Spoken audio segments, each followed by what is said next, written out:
여러분, 오늘은 제가 아주 솔직하게 여쭤보고 싶은 것이 있어요. 아들이 전화를 받지 않은 것 뿐인데 그날 하루가 통째로 무너진 적 있으신가요? 아침에 눈을 뜨고 밥을 먹고 텔레비전을 켜놓아도 머릿속에서는 그 생각만 맴돌았던 날이요. 알아류지맘은 아들이 바쁜 것을 알면서도 전화 한 통 받지 못했다는 사실 하나가 하루 종일 마음 한쪽을 무겁게 짓누르는 그런 날 말입니다. 며느리의 무심한 인사 하나에 밥이 잘 넘어가지 않으셨던 적은요, 무슨 큰 말을 들은 것도 아닙니다. 그냥 스쳐 지나가듯 건넨 인사, 아니면 인사조차 없었던 그 순간 하나가 마음에 콕 박혀서 식사 내내 그 생각만 하셨던 날 말이에요.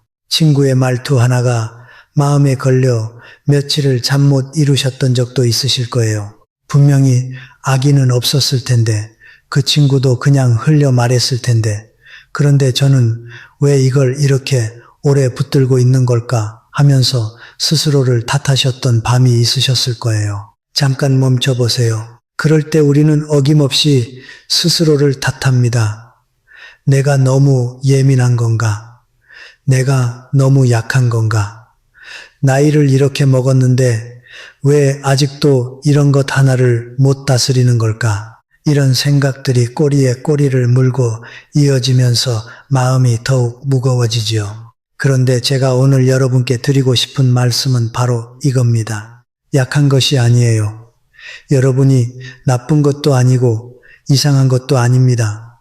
그저 마음을 어떻게 다뤄야 하는지 그 방법을 아직 배우지 못하셨을 뿐입니다. 살면서 우리는 참 많은 것을 배웠습니다. 어떻게 일해야 하는지, 어떻게 가정을 꾸려야 하는지, 어떻게 자녀를 키워야 하는지.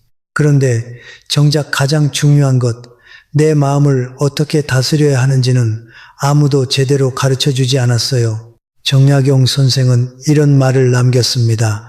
사람을 이기는 자는 많으나 자신의 마음을 이기는 자는 드물다.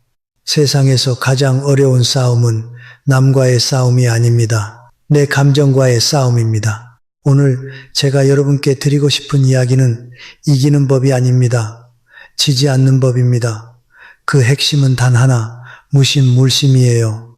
이것이 무엇인지, 어떻게 우리 삶을 바꾸는지 천천히 함께 이야기해 보도록 하겠습니다. 왜 열심히 살수록 먼저 지치는가? 제가 살면서 참 오래 의아하게 여겨온 것이 있어요. 가족을 위해 누구보다 열심히 사신 분들이 왜 먼저 지치는 걸까요? 왜 먼저 상처받고 왜 먼저 무너지는 걸까요? 남들보다 더 사랑하고 더 헌신하고 더 애쓰며 살아온 분들이 오히려 더 빨리 지쳐버리는 이 역설을 저는 오래 생각해 왔습니다. 오랜 세월 많은 분들을 만나고 많은 이야기를 들으면서 제가 찾아낸 답은 의외로 단순했습니다. 감정이 항상 먼저 달려가기 때문입니다. 저는 그런 분들에게서 공통된 모습을 보아왔어요. 첫 번째는 바로 말하는 것입니다. 서운한 감정이 올라오면 그 자리에서 바로 표현합니다. 화가 나면 즉시 얼굴에 드러납니다. 마음속에 조금이라도 불편함이 생기면 참지 않고 곧바로 반응합니다. 자신의 감정에 솔직한 것처럼 보이지만 사실은 감정이 자신을 이끌고 있는 상태예요. 두 번째는 기대가 크다는 것입니다. 내가 이만큼 했으니 저쪽도 당연히 알아줄 거라고 생각합니다. 내가 이렇게 노력했으니 상대방도 분명히 감사하게 여길 거라고 믿습니다. 그런데 인간관계라는 것이 꼭 내가 준 만큼 돌아오지는 않아요. 그 간극이 생길 때마다 마음이 무너집니다. 세 번째는 즉각 반응하는 것입니다. 말을 듣자마자 대꾸하고 상황이 생기면 곧장 행동합니다. 생각할 시간도 없이 감정이 먼저 몸 밖으로 나와버립니다. 이 세 가지 패턴이 반복되면 어떻게 될까요? 사람은 지치고 관계는 꼬이고 인생은 점점 복잡해집니다. 감정이 앞서는 삶은 나를 지키는 것처럼 보이지만 사실은 나를 가장 빨리 소모시킵니다. 여러분, 생각해 보세요. 우리가 화를 낼 때 가장 많이 지치는 사람이 누구인가요? 상대방이 아니에요.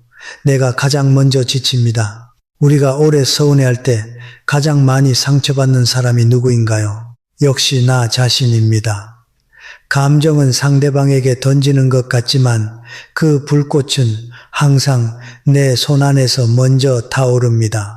정약용의 18년이 우리에게 가르치는 것.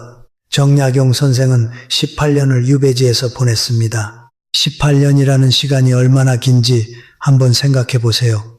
아이가 태어나서 어른이 되는 시간입니다. 그 세월을 선생은 나라 끝 강진 땅에서 홀로 보내야 했습니다. 억울했을 것입니다. 얼마나 분하고 억울했겠어요. 임금의 곁에서 나라를 위해 일하던 사람이 모함 한 번에 모든 것을 잃고 먼 땅으로 쫓겨났으니까요. 친구들은 떠나갔고 가족은 멀어졌고 함께 학문을 나누던 동료들과도 연이 끊어졌습니다. 그 외로움과 억울함이 얼마나 깊었을지 저는 감히 다 헤아리기 어렵습니다. 그런데 선생은 그 감정을 쏟아내지 않았습니다. 원망하는 편지를 쓰지 않았어요. 자신을 모함한 이들과 싸우려 하지도 않았고 동정하는 사람들조차 가까이 두지 않았습니다. 왜 그랬을까요? 선생은 알고 있었습니다. 동정이란 위로가 아니라 상처를 매일 다시 확인시키는 일이라는 것을요. 누군가 불쌍하다고 바라봐 줄 때마다 나는 그 시선 속에서 다시 한번 상처받은 사람이 됩니다. 선생은 그것을 원하지 않았어요. 대신 선생은 기록했습니다. 억울함을 원망으로 흘려버리지 않고 그 에너지를 온전히 학문으로 쌓아 올렸습니다. 18년 동안 남긴 저작이 500여 권이에요. 한 해에 거의 28권씩 써낸 셈입니다. 유배지에서 먹고 자는 것도 변변치 않은 그 환경에서 그 많은 책을 남겼습니다. 제가 여러분께 드리고 싶은 질문은 이것입니다. 만약 선생이 매일 분노하며 지냈다면, 매일 한탄하고 억울해하며 세월을 보냈다면 그 500권이 남을 수 있었을까요? 저는 아니라고 생각합니다. 감정에 소모되는 에너지는 실로 어마어마합니다. 분노 하나를 품고 하루를 보내면 그날은 아무것도 남지 않아요.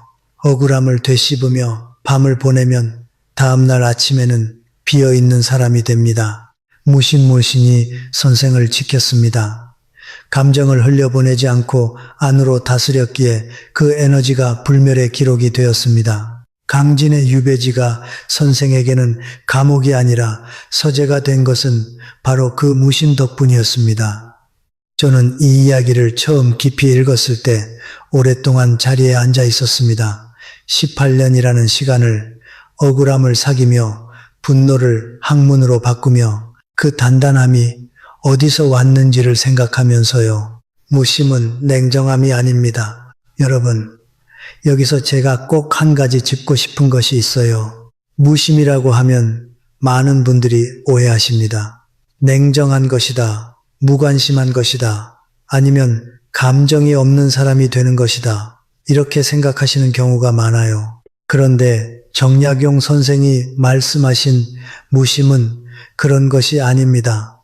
무심이란 느끼되 끌려가지 않는 것입니다. 감정을 느끼지 말라는 게 아니에요. 서운함이 올라와도 괜찮습니다. 화가 날 수도 있어요. 속상하고 외롭고 억울한 감정들이 밀려올 수 있습니다. 그것은 인간이기 때문에 당연한 것입니다. 무심은 그 감정 자체를 없애는 것이 아니에요. 다만 그 감정에 지배당하지 않는 것입니다. 감정이 나를 끌고 가게 두지 않는 것입니다. 선생은 이런 말씀을 하셨어요. 마음이 흔들렸다면 한 걸음 물러서 자신을 바라보라. 그것만으로도 어지러움이 가라앉는다. 이 말의 깊이를 저는 나이가 들수록 더 선명하게 느낍니다. 감정을 느끼는 나와 그 감정을 바라보는 나, 이 둘을 분리하라는 뜻입니다. 화가 날 때 속으로 조용히 말해보세요. 나는 지금 화가 났다. 그 순간 신기하게도 감정과 나 사이에 아주 작은 거리가 생깁니다. 화가 나 있는 나를 바깥에서 바라보는 또 다른 내가 생기는 겁니다. 그 거리가 바로 무심입니다. 억제가 아닙니다. 참는 것도 아닙니다. 참는 것은 안에 쌓아두는 것이고 그것은 언젠가 반드시 터집니다. 무심은 다릅니다. 감정을 다르게 바라보는 것입니다. 그 감정이 내 전부가 아니라는 것을 아는 것입니다. 깊은 강은 조용히 흐릅니다. 얕은 냇물만 요란하게 철썩거립니다. 사람도 마찬가지예요. 내면이 깊은 사람은 쉽게 흔들리지 않습니다. 쉽게 흔들리는 사람은 아직 내면이 충분히 자라지 않은 것입니다. 그리고 그 내면의 깊이를 만들어주는 것이 바로 무심의 수련입니다. 실제 삶 속의 무심, 우리 주변 이야기. 제가 알고 지내던 70대 어머니 한 분이 계세요. 아들이 전화를 잘 받지 않았습니다. 바쁜 아들이었어요. 직장일도 많고 아이들도 키워야 하고 그 어머니도 그것을 모르지는 않았습니다. 그런데 막상 전화를 해도 받지 않으면 가슴이 쿵 내려앉았어요. 혹시 아픈 건 아닌가 걱정도 되고 아니면 나를 귀찮게 여기는 건 아닌가 서운하기도 하고 그 마음이 섞이면서 겨우 전화가 연결되면 목소리가 쌀쌀해졌습니다. 반가운 마음보다 서운한 마음이 먼저 튀어나왔어요. 아들은 점점 더 전화하기가 싫어졌습니다. 전화를 하면 왜 이제야 받느냐는 소리를 들어야 하고 어머니 목소리가 차가우면 괜히 자신도 기분이 가라앉고 그러니 바쁠 때는 더더욱 전화하기가 꺼려지는 거예요. 이것이 악순환이 되었습니다. 어느 날 상담사가 그 어머니께 조용히 물었습니다. 아드님이 전화를 안 받는 게 문제인가요? 아니면 어머니께서 그것을 서운해하는 것이 문제인가요? 그 어머니가 그 말을 듣고 한참을 멈췄다고 해요. 쉽게 대답할 수가 없었습니다. 아들이 잘못한 건 맞는데 그런데 내가 그 서운함을 어떻게 다뤘는지를 생각하니 마음이 복잡해진 거예요. 그날 이후 그 어머니는 태도를 바꿨습니다. 아들이 전화를 안 받아도 그냥 자기 일을 했어요. 밥을 먹고 동네 한 바퀴 산책하고 좋아하는 책을 읽었습니다. 전화가 안 닿아도 더 이상 하루가 무너지지 않았어요. 얼마 지나지 않아 아들이 먼저 전화를 걸어왔습니다. 어머니, 요즘 괜찮으세요? 제가 전화드렸는데 안 받으셔서요. 아들의 목소리에 걱정이 담겨 있었습니다. 제가 이 이야기를 들었을 때 참 많은 것을 생각했습니다. 관계라는 것이 내가 매달릴수록 오히려 멀어지고 내가 여유로워질수록 가까워진다는 것을요. 무심히 오히려 관계를 살렸습니다. 또 다른 분 이야기도 들려드릴게요. 75세 되신 어머니 한 분인데 명절이 될 때마다 음식을 잔뜩 장만하고 용돈도 챙기고 자식들이 알아줄 거라는 기대로 가득 채워두셨어요. 내가 이렇게 하면 아이들이 고마워할 거다.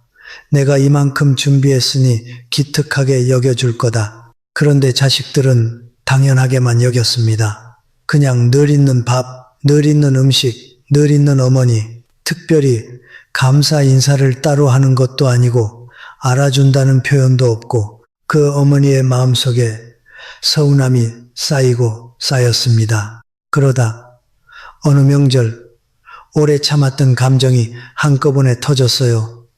내가 이렇게 다 준비했는데 너희는 고맙다는 말 한마디도 없냐. 그 순간 명절 분위기는 싸늘해졌고 자식들은 눈치를 보다가 서둘러 집으로 돌아갔습니다. 그 어머니가 나중에 조용히 혼자 앉아 생각하셨을 때 깨달으신 것이 있었다고 해요.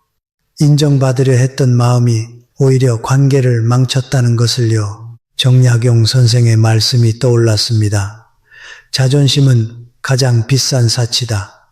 그 값을 치르는 건 언제나 본인이다. 나는 인정받고 싶었는데 그 마음 때문에 정작 소중한 시간을 잃어버린 것이었어요. 해주었으니까 당연히 알아줄 거라는 기대, 그 기대가 클수록 실망도 크고 상처도 깊어집니다.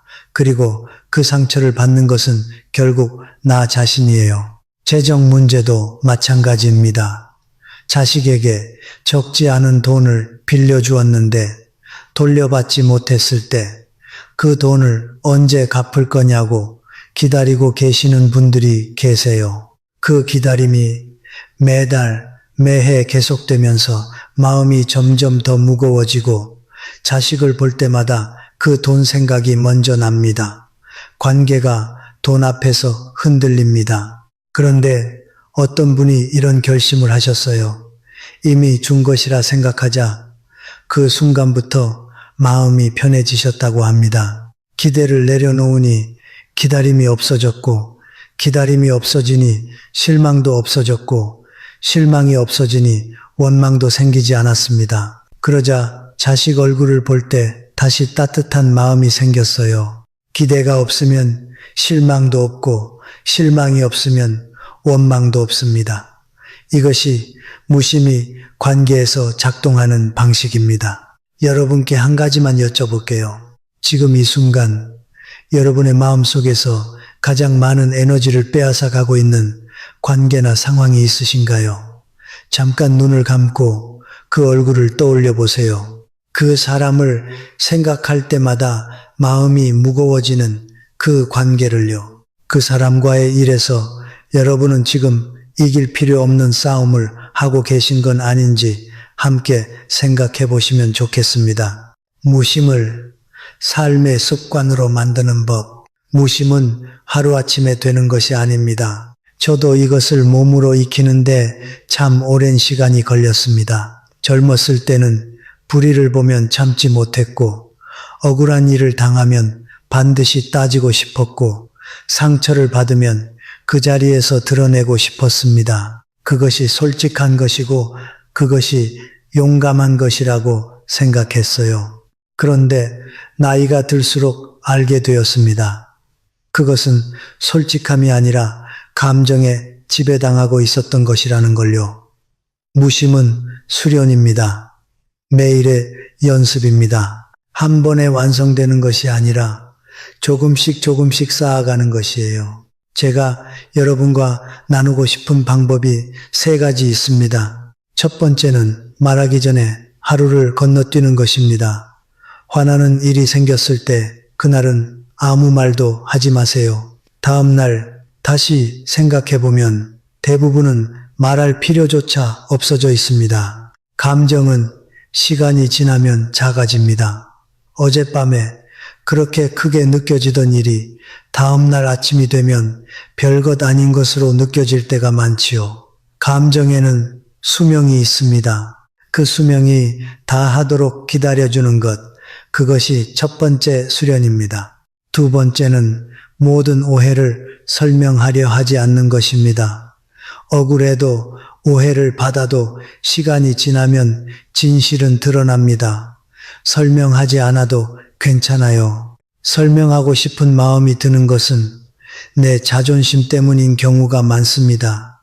상대방이 나를 오해하고 있다는 것이 불편하고 그것을 빨리 바로잡고 싶은 거예요. 그런데 때로는 설명이 오히려 일을 더 크게 만듭니다. 그냥 두는 것이 가장 지혜로운 대응일 때가 있어요. 진실은 결국 제 무게만큼 드러나게 되어 있습니다. 세 번째는 모든 싸움에 참여하지 않는 것입니다. 이길 가치가 있는 싸움이 있고 그렇지 않은 싸움이 훨씬 더 많습니다. 누군가 나에게 날카로운 말을 던졌을 때 반드시 받아서 다시 던져야 할 이유가 없습니다. 그냥 흘려보내도 됩니다. 싸우지 않고 넘기는 것, 그것이 때로는 가장 현명한 선택이에요. 이기고 싶은 마음을 내려놓는 것, 그 자체가 이미 이긴 것입니다. 정약용 선생은 18년의 유배에서 풀려난 후에도 복수하지 않았습니다. 자신을 모함한 이들을 찾아가 따지지도 않았고 해명하지도 않았어요. 그냥 조용히 손주들을 가르치고 제자들과 글을 짓고 여생을 평안 속에 보내셨습니다. 무심히 그의 말년을 지켰습니다.